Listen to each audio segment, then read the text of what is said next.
नमस्कार दोस्तों, प्रतिवत क्लासेस में आपका स्वागत है। यह क्लास महिला पर्यवेक्षक एग्जामिनेशन के लिए शिशु की प्रारंभिक देखभाल और शिक्षा से संबंधित क्लास है और इसमें हमने आपके लिए अभ्यास प्रश्नों को लाए हैं और ये निश्चित तौर पर ये आपके लिए फ़ायदेमंद सिद्ध होंगे।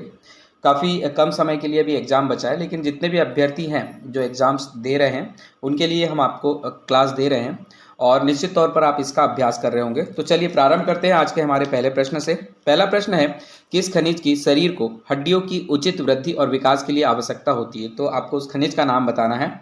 आपको ऑप्शन दिया है A calcium, B iron, C potassium, D sodium. तो इसका सही उत्तर ऑप्शन नंबर ए होगा, कैल्शियम। कैल्शियम की शरीर को आवश्यकता होती है क्योंकि इससे हड्डियों का उचित वृद्धि और विकास होता है। अगला प्रश्न हम देखेंगे, निम्नलिखित में से कौन सा हीमोफीलिया का लक्षण है? तो आपको बताना है हीमोफीलिया का लक्षण क्या है। ऑप्शन ए रतौंधी, बी रक्त का थक्का ना जमना, सी हीमोग्लोबिन की अल्पता और डी रिकेट्स। तो इसका सही उत्तर हो जाएगा ऑप्शन नंबर बी, रक्त का थक्का ना जमना। ये हीमोफीलिया के लक्षण है। अगर हीमोफीलिया हो जाता है तो रक्तस्राव ज़्यादा होने लगता है, रक्त का थक्का बनना कम हो जाता है। अगला प्रश्न देखते हैं, विटामिन डी का समृद्ध स्रोत है। तो आपको बताना है विटामिन डी का सबसे अच्छा स्रोत कौन सा है। ए दाल, बी अनाज, सी पत्ता गोभी, डी मछली का तेल। इन सभी में से सबसे ज़्यादा विटामिन डी किससे मिलेगा? सही उत्तर ऑप्शन नंबर डी होगा, मछली का तेल। मछली के तेल में काफ़ी ज़्यादा विटामिन डी होता है। खास तौर से जो मछली के लीवर का जो तेल होता है, अगर उसका 100 ग्राम हम तेल लेते हैं तो उसमें लगभग 250 माइक्रोग्राम तक 250 माइक्रोग्राम तक हमें क्या मिल जाता है? विटामिन डी मिल जाता है। तो याद रखेंगे, मछली का लीवर का जो तेल होता है वो विटामिन डी का समृद्ध स्रोत होता है, इसलिए इसका सही उत्तर हो जाएगा ऑप्शन नंबर डी। लेकिन आपको यह भी जानना जरूरी है कि विटामिन डी और किस किस चीज़ से मिलता है। तो विटामिन डी मशरूम से भी हमें अच्छी खासी मात्रा में मिल जाता है, अंडे की जर्दी, पनीर, और इसका एक नेचुरल स्रोत होता है सूर्य की रोशनी, इससे भी हमारा शरीर विटामिन डी बना लेता है। अगला प्रश्न देखते हैं, थैलेसीमिया एक आनुवंशिक रोग है जो प्रभावित करता है। ऑप्शन ए रक्त को, बी फेफड़े को, सी हृदय को और डी गुर्दे को। तो इसका सही उत्तर ऑप्शन नंबर ए हो जाएगा, रक्त को प्रभावित करता है। थैलेसीमिया एक वंशानुगत है। ये जो रोग है वंशानुगत प्रकार का रोग है। थैलेसीमिया वंशानुगत प्रकार का रोग है और एक प्रकार का ये ऐसा रोग है जो रक्त को प्रभावित करता है और आपके शरीर में हीमोग्लोबिन और स्वस्थ लाल रक्त कोशिकाओं के उत्पादन करने की क्षमता को कम कर देता है। अगला प्रश्न हम देखेंगे, निम्नलिखित में से कौन सा एक डाइसैकेराइड है? Option A fructose, B galactose और फ्रक्टोज, सी ग्लूकोज और डी लैक्टोज। तो इसमें बोला है डाइसैकेराइड, तो डाइसैकेराइड में आ जाएगा ऑप्शन नंबर डी, लैक्टोज। इसका सही उत्तर है ऑप्शन नंबर डी, लैक्टोज। इसके अलावा फ्रक्टोज, ग्लैक्टोज, ग्लूकोज ये सब मोनोसैकेराइड में आते हैं। डाइसैकेराइड ऐसे शर्करा होते हैं जो मोनोसैकेराइड के दो अणुओं से मिलकर के बने होते हैं और ये जल के अणु को निष्कर्षण, जल के अणु के द्वारा निष्कर्षण के द्वारा बनते हैं, क्योंकि ये जो होते हैं ये जल में घुलनशील भी होते हैं, ये भी आपको याद रखना है। दोनों मोनोसैकेराइड प्रायः हेक्सोज होते हैं तथा उनमें एक ग्लूकोज होता है। तो ये दो अणुओं से बनते हैं और उसमें से एक हेक्सोज होता है और उसमें से दूसरा जो होता है वो ग्लूकोज होता है। तो इस प्रकार से डाइसैकेराइड बनाते हैं और ये जल में घुलनशील भी होता है। अगला प्रश्न है, मीनामाता रोग निम्न में से किसके द्वारा पानी के प्रदूषण से फैलता है? ए लेड, बी टिन, सी मैथिल आइसोसाइनेट और डी पारद। तो इसका सही उत्तर ऑप्शन नंबर डी हो जाएगा, पारद। पारद यानी कि मरकुरी से मिनीमाता रोग फैलता है। इसमें होता यह है कि जो हमारे शरीर की गति होती है वो भंग हो जाती है, मतलब हम चल नहीं पाते प्रॉपर से या शरीर के अंगों को हिला नहीं पाते, हाथ पैरों में शून्यता हमें महसूस होने लगती है। इसके अलावा जो मांसपेशियां हैं वो काफ़ी ज़्यादा कमज़ोर हो जाती हैं, हमें देखने यानी दृष्टि दोष होने की संभावना रहती है, हमें दिखना कम हो जाता है, सुनना और बोलने में भी प्रॉब्लम होती है। तो इतनी सारी चीज़ें मिनीमाता रोग के कारण होती है। अब ये मिनीमाता जो है वो है क्या, इसके बारे में बात करते हैं। मिनीमाता जो है जापान का एक शहर है मिनीमाता, और 1950 की बात है। 1950 के दौरान 1950 के दशक के अंत में जापान के मिनीमाता शहर में एक रासायनिक कारखाना से कुछ अपशिष्ट निकला था और ये अपशिष्ट जल में मिल गया और उसका उपयोग करने के कारण मिनीमाता खाड़ी में जितने लोग रह रहे थे उन सभी को ये मिनीमाता रोग हो गया। तब से ये पूरे विश्व में मिनीमाता रोग के नाम से जाना जाता है। अगला प्रश्न देखेंगे, एक वयस्क स्त्री को एनीमिया मुक्त भारत राष्ट्रीय स्वास्थ्य मिशन के अनुसार फोलिक एसिड की कितनी मात्रा ग्रहण करना चाहिए। अब यहाँ पूछा है कि राष्ट्रीय स्वास्थ्य मिशन एक चल रहा है जिसका नाम है एनीमिया मुक्त भारत, उसके अनुसार एक वयस्क स्त्री को फोलिक एसिड की कितनी मात्रा ग्रहण करना चाहिए। ऑप्शन ए है 300 माइक्रोग्राम प्रतिदिन, बी है 220 माइक्रोग्राम प्रतिदिन, सी है 400 माइक्रोग्राम प्रतिदिन और डी है 450 माइक्रोग्राम प्रतिदिन। तो इसमें लगभग सही उत्तर हो जाएगा ऑप्शन नंबर सी, 400 माइक्रोग्राम प्रतिदिन। इसके अलावा जो ICMR है उनके द्वारा भी ये जारी किया जाता है कि एक जो वयस्क स्त्री है उसको लगभग कितना फोलिक एसिड रेगुलर लेना चाहिए ताकि उनके अंदर पे एनीमिया जैसी समस्या उत्पन्न ना हो। तो उसमें भी इसी लगभग 400 माइक्रोग्राम प्रतिदिन के आसपास आता है। अगला प्रश्न देखेंगे, माइक्रो न्यूट्रिएंट्स यानी सूक्ष्म पोषक तत्व हैं, तो जितने ऑप्शन दिए हैं उसके आधार पर बताना है। ए आयरन, बी कैल्शियम, सी फास्फोरस और डी पोटेशियम। तो इसका सही उत्तर ऑप्शन नंबर ए होगा आयरन। आयरन जो है वो सूक्ष्म पोषक तत्व में काउंट होता है। इसके अलावा कैल्शियम, फास्फोरस और पोटेशियम ये जो होते हैं ये स्थूल पोषक तत्व कहलाते हैं, यानी इन्हें हम मैक्रोन्यूट्रिएंट्स के नाम से भी जानते हैं, जबकि जो आयरन होता है इसे माइक्रोन्यूट्रिएंट्स बोलते हैं। अगला प्रश्न देखेंगे, गलगंड यानी वर्धित आउटू ग्रंथि का बढ़ना मुख्यतः निम्न किसकी कमी के कारण होता है। आपको इसमें ऑप्शन दिया है, A sodium, B iodine, C calcium और डी लोहा।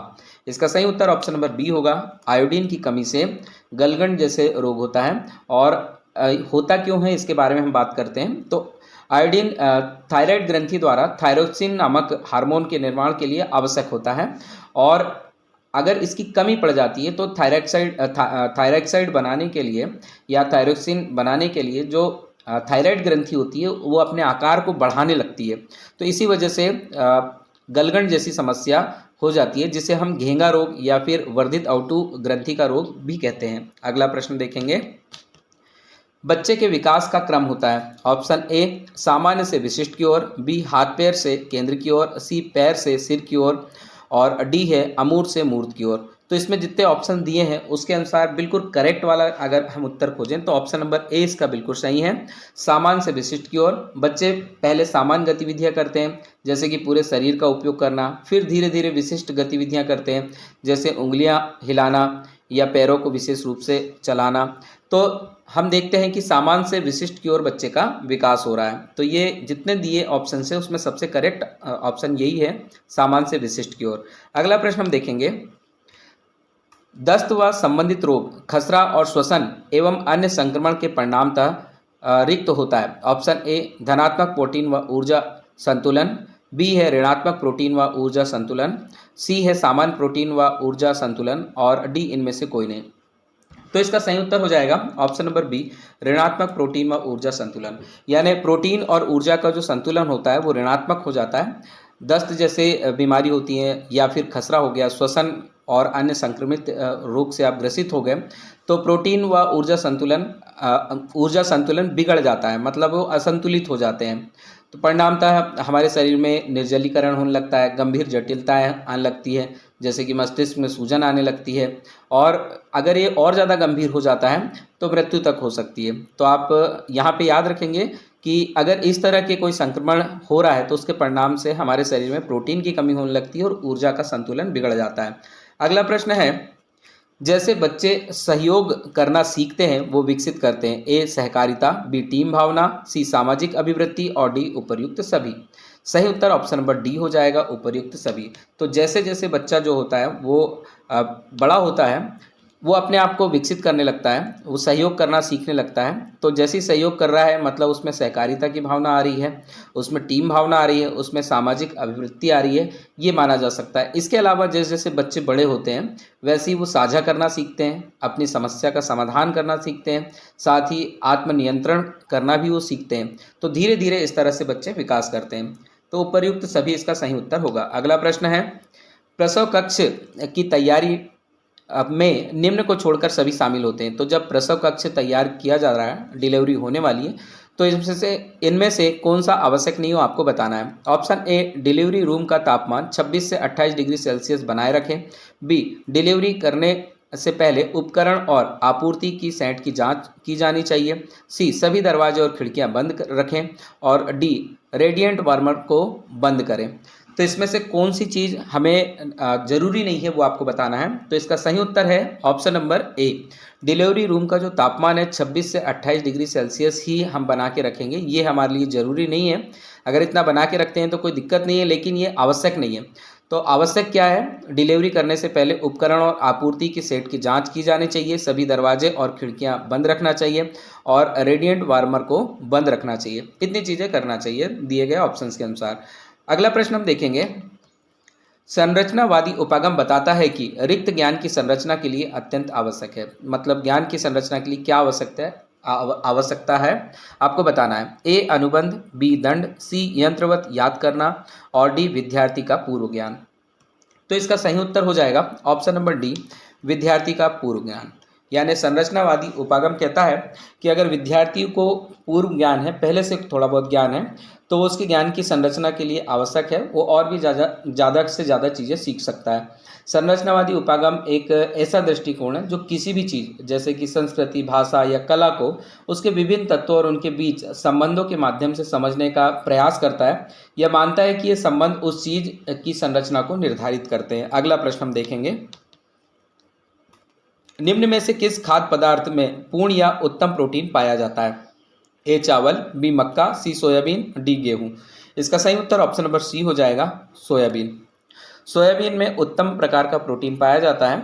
इसके अतिरिक्त प्रोटीन जो होता है बहुत सारी चीज़ों में मिलता है। जैसे मांस हम खाते हैं तो मांस से हमें मिल जाता है, मछली से मिल जाता है प्रोटीन, काफ़ी ज़्यादा मात्रा में जिनसे प्रोटीन मिल रहा है उन्हें हम देख रहे हैं। अंडे से मिल जाता है, डेयरी उत्पाद से मिल जाता है, डेयरी उत्पाद मतलब दूध या दूध से बने जो प्रोडक्ट होते हैं उनसे मिल जाता है, और सोया उत्पाद से मिल जाता है। इनसे काफ़ी ज़्यादा मात्रा में यानी प्रचुर मात्रा में आपको प्रोटीन मिलता है। इन सभी में जो होते हैं वो आवश्यक अमीनो एसिड होते हैं जो प्रोटीन को बनाने में मदद करते हैं। अगला प्रश्न देखेंगे। जिस प्रक्रिया में व्यक्ति दूसरों के व्यवहार को देखकर सीखता है, ना कि प्रत्यक्ष अनुभव को कहा जाता है। तो ऐसे व्यवहार को क्या कहा जाता है जब दूसरे के व्यवहार को देखकर सीख रहे हैं। ए, सामाजिक अधिगम, बी, अनुबंधन, सी, प्रायोगिक अधिगम और डी, आकस्मिक अधिगम। सही उत्तर होगा इसका ऑप्शन नंबर ए, सामाजिक अधिगम कहलाता है। जब कोई व्यक्ति किसी प्रक्रिया में दूसरे के व्यवहार को देखकर सीख रहा है, मतलब वो सामाजिक अधिगम बना रहा है। इसे हम अवलोकन संबंधी अधिगम के नाम से भी जानते हैं, या इसे ऑब्जर्वेशनल लर्निंग के नाम से भी हम जानते हैं। अगला प्रश्न हम देखेंगे। पूर्व विद्यालयी बच्चों में पोषण संबंधी न्यूनता के मुख्य लक्षण हैं। तो आपको बताना है पोषण संबंधी न्यूनता के लक्षण क्या हो सकते हैं। ए, विटामिन बी कॉम्प्लेक्स की कमी, बी, विटामिन ए की कमी, सी, प्रोटीन ऊर्जा कुपोषण, डी, उपर्युक्त सभी। सही उत्तर आप दे चुके होंगे। सही उत्तर ऑप्शन नंबर डी है। अगर बच्चों में पोषण संबंधी न्यूनता है तो उसमें विटामिन बी कॉम्प्लेक्स की कमी होगी, विटामिन ए की कमी के लक्षण दिखेंगे, प्रोटीन ऊर्जा कुपोषण भी उन्हें दिखाई देगा। अगला प्रश्न देखते हैं। निम्नलिखित में से किस अंग में कार्बोहाइड्रेट को ग्लाइकोजन के रूप में संग्रहित किया जाता है। ए, आंत में, बी, पेट में, सी, अग्नाशय में, डी, यकृत में। सही उत्तर ऑप्शन नंबर डी होगा, यकृत में।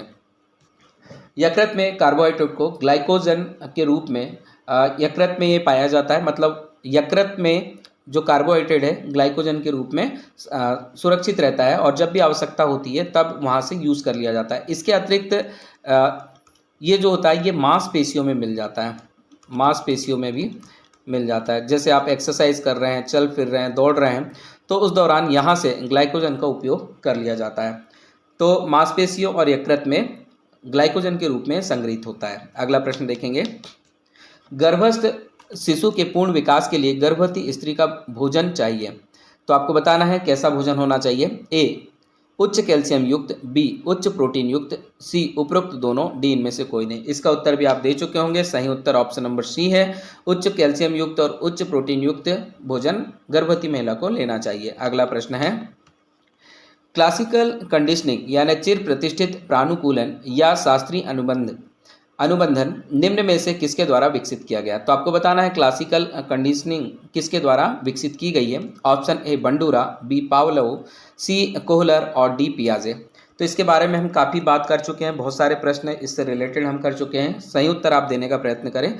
सही उत्तर ऑप्शन नंबर बी होगा, पावलोव।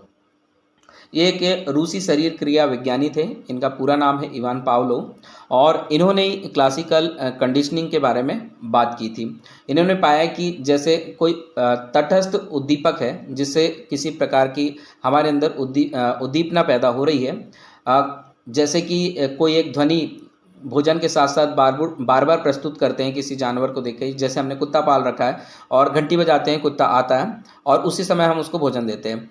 अगर बार बार ये क्रिया दोहराई जा रही है तो जैसे ही वो घंटी की आवाज़ सुनेगा तो कुत्ते के मुंह से अपने आप ही लार बहना आरंभ हो जाएगा, क्योंकि उसे पता है कि घंटी बजने के बाद में अब उसे भोजन मिलने वाला है। तो इस तरह के अधिगम को शास्त्रीय अनुबंधन या क्लासिकल कंडीशनिंग कहा जाता है, जो एक प्रकार के अचेतन या फिर स्वचालित अधिगम के रूप में होता है। यानी जैसे ही घंटी बजेगी वो कुछ भी नहीं सोचेगा, उसके मुंह से अपने आप ही लार गिरने लगी। तो ये जो है ये क्लासिकल कंडीशनिंग का सिद्धांत है और ये विकसित किया था इवान पावलोव ने। अगला प्रश्न देखेंगे, सभी प्रोटीन हार्मोन होते हैं सिवाय, तो आपको यह प्रोटीन की लिस्ट दी है, बताना है सभी प्रोटीन हार्मोन हैं सिवाय किसको छोड़कर। Option A prolactin, B relaxin, C atrial natriuretic peptide और डी है प्रोजेस्टेरोन। तो इसका सही उत्तर ऑप्शन नंबर डी हो जाएगा, प्रोजेस्टेरोन।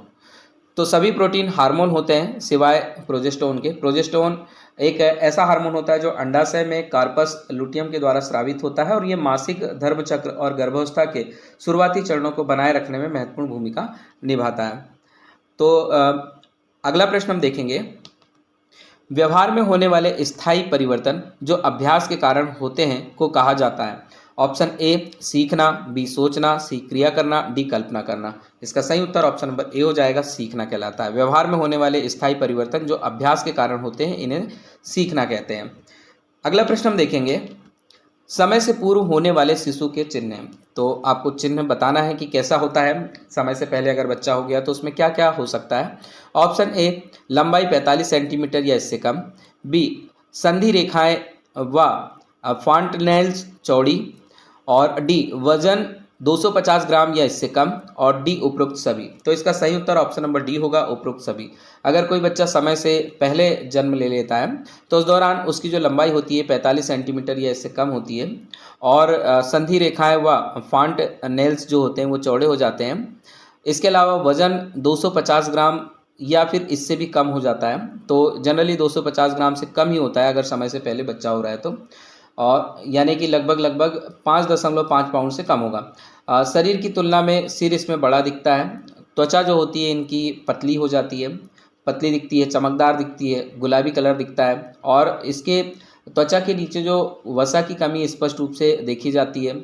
और जो शरीर के अधिकांश भाग जो होते हैं वो ढकने वाले बारीक बालों से ढके हुए रहते हैं, और सिराएं जो त्वचा से हैं बाहर से ही दिखाई देती है, और चेहरे की विशेषताएं अधिक स्पष्ट और कम गोल हो जाती हैं। तो ये सारी की सारी विशेषताएं होती हैं अगर समय से पहले बच्चा जन्म ले रहा है। अगला प्रश्न हम देखेंगे, हृदय विकार के साथ कौन सी आनुवंशिक समस्या संबंधित है। Option A Turner syndrome, B Down syndrome, C autism और डी ADHD। तो इसका सही उत्तर हो जाएगा option number B, Down syndrome. हृदय विकार के साथ में आनुवंशिक समस्या डाउन सिंड्रोम जुड़ी होती है। डाउन सिंड्रोम से पीड़ित लगभग जो अधिकांश बच्चे होते हैं उनमें जन्मजात हृदय दोष पाए जाते हैं, यानी हृदय से संबंधित कोई ना कोई उन्हें बीमारी मिली जाती है। जैसे कि एक बीमारी होती है सेप्टल दोष, सेप्टल विकार। तो सेप्टल विकार में बच्चों के जो हृदय होता है उसमें छेद हो जाता है, ठीक है। तो हृदय में छेद हो जाता है और ये एक आम बीमारी है। अगर डाउन सिंड्रोम से पीड़ित है तो ये होने के चांसेस ज़्यादा होते हैं। अगला प्रश्न हम देखते हैं, वह परिवेशी कारक जो अप्रत्यक्ष रूप से कुपोषण से संबंधित होता है। ए परिवेशी स्वच्छता, बी जनसंख्या घनत्व, सी व्यक्तिगत स्वच्छता और डी उपरोक्त सभी। तो इसका सही उत्तर होगा ऑप्शन नंबर डी, उपरोक्त सभी। इसमें पूछा है परिवेशी कारक, मतलब आसपास के ऐसे जो कारक हैं जो प्रत्यक्ष रूप से तो नहीं लेकिन अप्रत्यक्ष रूप से कुपोषण से संबंधित होते हैं।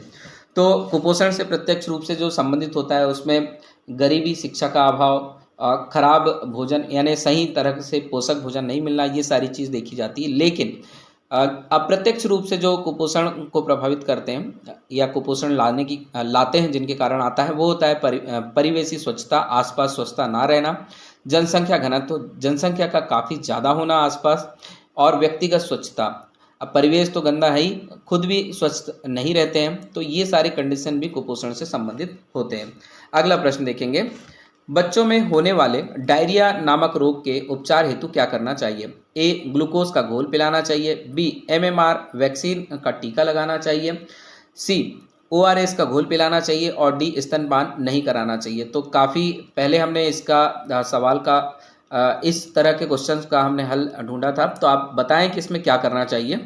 इसका सही उत्तर होगा ऑप्शन नंबर सी, ORS का घोल पिलाना चाहिए।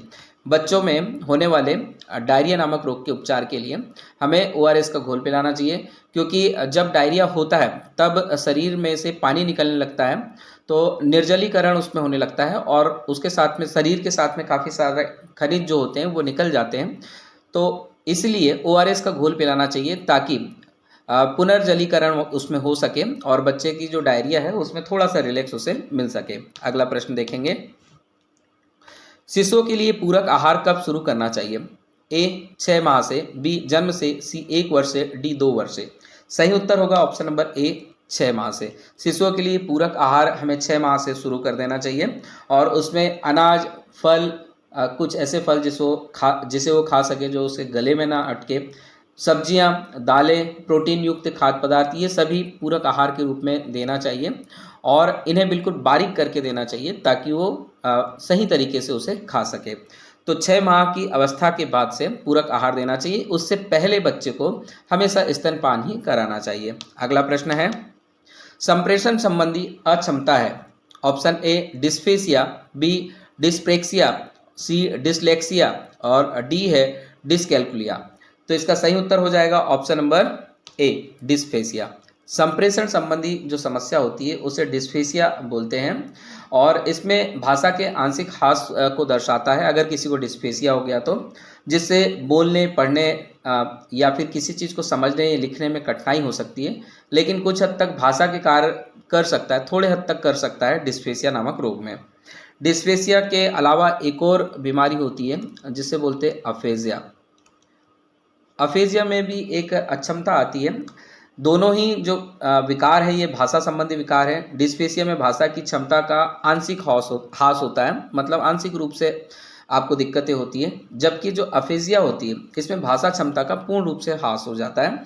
वो ना उसे बोल पाता है, लिख पाता है, ना ही प्रॉपर तरीके से समझ पाता है। अगला प्रश्न देखते हैं, अपने आप से प्रेम करने की प्रवृत्ति को क्या कहते हैं? ए, आत्म केंद्रित प्रवृत्ति, बी, अहंकारी प्रवृत्ति, सी, नार्सिसिज्म की प्रवृत्ति और डी है हिप्नोटिज्म की प्रवृत्ति। तो इसका सही उत्तर ऑप्शन नंबर सी होगा, नार्सिसिज्म की प्रवृत्ति। ये नार्सिसिज्म को हम दूसरे नाम से जानते हैं जिसे बोलते हैं आत्ममुग्धता। आत्ममुग्धता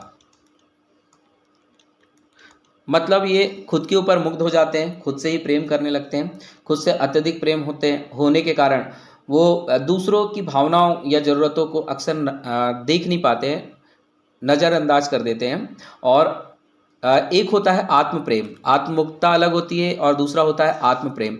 तो आत्म प्रेम और आत्ममुग्धता में काफ़ी अंतर होता है। आत्ममुग्धता में हम दूसरों की खुद से प्रेम तो आत्ममुग्धता में हम खुद से प्रेम करते हैं लेकिन दूसरों की भावनाओं को नहीं समझते, बल्कि जो आत्म प्रेम होता है उसमें हम खुद से तो प्रेम करते हैं, खुद की गलतियों को भी हम देखते हैं और उसे सुधार करते हैं, इसके साथ साथ हम दूसरों की भावनाओं को भी नज़रअंदाज नहीं करते हैं, उनकी भावनाओं को भी सम्मान देते हैं। तो ये आत्म प्रेम और आत्ममुग्धता में थोड़ा सा अंतर होता है। तो ये हमारा आज का अंतिम अभ्यास प्रश्न था। इसी तरह के अभ्यास प्रश्नों के लिए आप हमारे साथ में लगातार जुड़े रहें। इसके अतिरिक्त हमने अभी आबकारी आरक्षक के जो एग्जामिनेशन होने वाले हैं उनके लिए भी क्लासेस चालू कर दी हैं। आप अगर तैयारी कर रहे हैं तो हमारे यूट्यूब प्लेटफॉर्म पे लगातार बने रहें और उसकी क्लासेस भी अतिशीघ्र ही हम आपको देने जा रहे हैं, तो उसे भी देखें। हमारे चैनल को आप लाइक करें, शेयर करें और सब्सक्राइब करें। धन्यवाद। जय हिंद।